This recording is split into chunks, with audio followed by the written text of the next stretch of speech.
Donc avant de commencer cette vidéo, une petite préface où je vous explique le concept de la chaîne des 3 libertés. Donc cette chaîne, elle est faite pour les gens qui veulent gagner en indépendance financière, géographique et temporelle et qui veulent se libérer du métro boulot dodo, c'est-à-dire sortir un petit peu du système et s'auto-suffire financièrement. Voilà, donc si le concept vous intéresse, n'hésitez pas à vous abonner à la chaîne et à vous abonner aussi aux emails privés dans lesquels je vous envoie plusieurs fois par semaine un email rempli de conseils pour atteindre la liberté financière. Donc aujourd'hui on va se poser la question, combien faut-il épargner pour être en sécurité? Alors tout d'abord on va définir l'épargne. Qu'est-ce que l'épargne? Tout simplement c'est de l'argent qui est disponible immédiatement, et ce mot est très important, immédiatement, qui est mis de côté pour les dépenses inattendues. Donc par exemple financer un voyage, faire un achat plaisir, mais aussi pour anticiper les coups durs. Donc en fait c'est un peu un fonds de sûreté qu'il est indispensable de posséder sur un compte bancaire en cas de problème. Maintenant voyons pourquoi épargner. Alors c'est d'utilité publique que l'épargne, elle permet de vous protéger sur le moyen terme, et donc de vous laisser le temps de vous retourner en cas de coup dur. Ça peut être très utile en cas de licenciement. Par exemple, si vous êtes licencié de votre entreprise, votre CDI s'arrête d'un coup, si votre employeur vous fait défaut, par exemple, il n'a pas les moyens de vous payer, donc vous allez, ou il va vous payer en retard. Par exemple, si vous perdez un client, si vous êtes entrepreneur, ou si vous êtes propriétaire, si un de vos locataires décide de ne pas vous payer.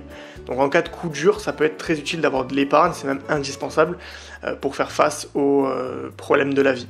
Vous pouvez aussi avoir un coup dur de type maladie, une panne, votre voiture qui est cassée, vous cassez un objet, votre téléphone portable qui coûte 1000 €, vous le cassez, il faut vous en racheter un autre. Voilà, donc tout ce qui n'est pas forcément couvert par des assurances, tout ce qui peut être des coups durs de la vie au quotidien, c'est important de pouvoir les anticiper. Donc voilà, l'épargne permet de vous autofinancer et d'éviter de tomber dans le piège du crédit à la consommation qui coûte très cher en intérêt et qui vous retire de l'argent chaque mois.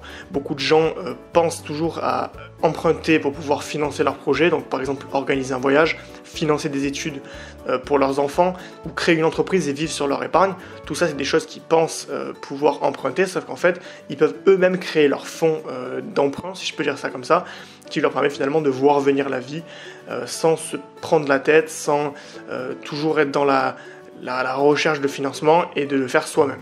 On n'est jamais mieux servi que par soi-même. Donc maintenant, la question qu'on se pose au début, combien faut-il épargner pour être en sécurité?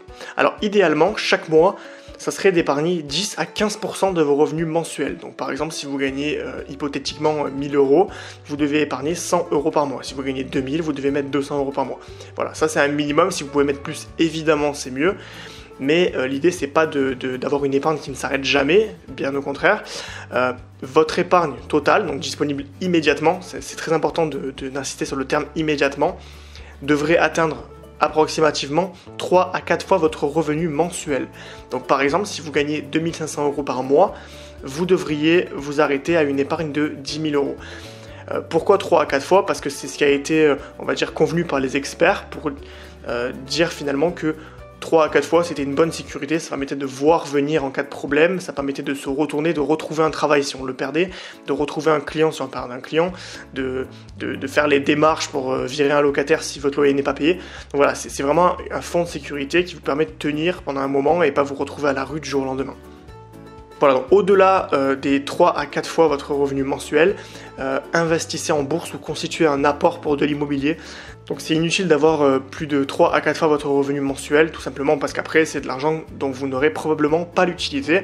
Et on va voir aussi les limites de l'épargne, donc je vais répondre aussi à cette question au passage.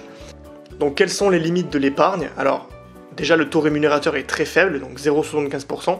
On a souvent l'impression que tous les ans, le 31 décembre, on gagne des intérêts, sauf qu'en fait, la vérité c'est qu'on en perd. Alors évidemment, sur votre compte, vous avez un crédit, donc plus X euros, qui correspond aux intérêts que vous avez eu sur votre livret A.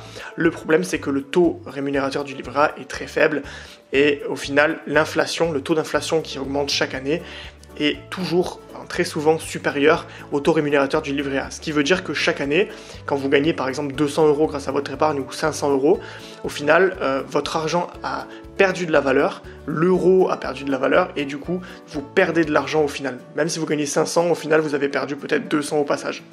C'est de l'argent qui dort sur un livret A, c'est jamais très bon de garder beaucoup d'argent sur un livret A, parce que c'est de l'argent qui dort, c'est de l'argent qui est très peu rémunérateur, et qui pourrait être utilisé à des fins beaucoup plus lucratives. Voilà. Autre chose sur l'épargne, c'est de l'argent qui ne vous appartient pas. Il n'existe pas physiquement, contrairement à un investissement ou un investissement immobilier par exemple, où vous possédez de la pierre. Là, vous ne possédez rien, vous possédez un chiffre virtuel sur un compte bancaire. Alors, ça ne veut pas dire que votre argent ne vous appartient pas au sens strict du terme, mais cet argent-là, vous pouvez le perdre. Si demain la banque, par exemple, venait à faire faillite, c'est de l'argent qui ne vous appartiendrait pas. Contrairement à un bien immobilier où là, la pierre vous appartiendrait toujours. Donc voilà. Autre problème de l'épargne, il y a aussi la tentation d'en avoir toujours plus. Il y a une genre de compulsion de sécurité qui fait qu'on se dit que 10 000 ça suffit pas, du coup on veut 20 000, à 20 000 on veut 30 000, 40 000, 50 000, etc. Et au final, on se retrouve avec une épargne monumentale, ce qui n'est pas mal en soi, mais ce qui fait que c'est toujours de l'argent qui perd de la valeur, et c'est inutile d'avoir autant d'épargne. Il vaut mieux, par exemple, si vous avez 50 000 euros d'épargne, financer un bien immobilier tout de suite et en garder 10 000, et du coup ça permettrait d'investir et de générer du passif à moyen terme. Voilà, autre chose, pour générer de l'épargne évidemment, vous allez devoir vous payer en premier. Alors ça c'est quelque chose que les gens ne font pas forcément. Ce qu'ils font en général c'est gagner leur salaire et puis ils vont payer donc leurs créanciers, les loyers, les charges, l'électricité, et ils vont à la fin du mois regarder s'il reste de l'argent à se verser. Sauf que non, si vous voulez pouvoir mettre de l'argent de côté, il faut que chaque début du mois, vous vous considériez comme un créancier, c'est-à-dire que vous voulez vous mettre 200 euros de côté, au début du mois, vous prenez 200 euros et vous les versez vers votre livret A. Voilà, c'est de l'argent qui est dépensé, il faut considérer que vous ne l'avez plus et vous ne pouvez pas le récupérer. Donc évidemment, ça demande de l'autodiscipline et il faut évidemment que vous gardiez à l'esprit que cet argent ne doit pas être dépensé à d'autres fins que votre épargne. Donc si vous voulez avoir plus de conseils pour gagner en liberté financière, géographique et temporelle, et que vous souhaitez finalement vous libérer un petit peu du métro boulot dodo et gagner en indépendance, alors rejoignez les emails privés des 3 libertés, vous recevrez plusieurs fois par semaine un email rempli de conseils pour justement gagner en indépendance, en liberté et s'émanciper du système. Voilà, n'hésitez pas à vous inscrire, c'est gratuit et le lien est dans la description.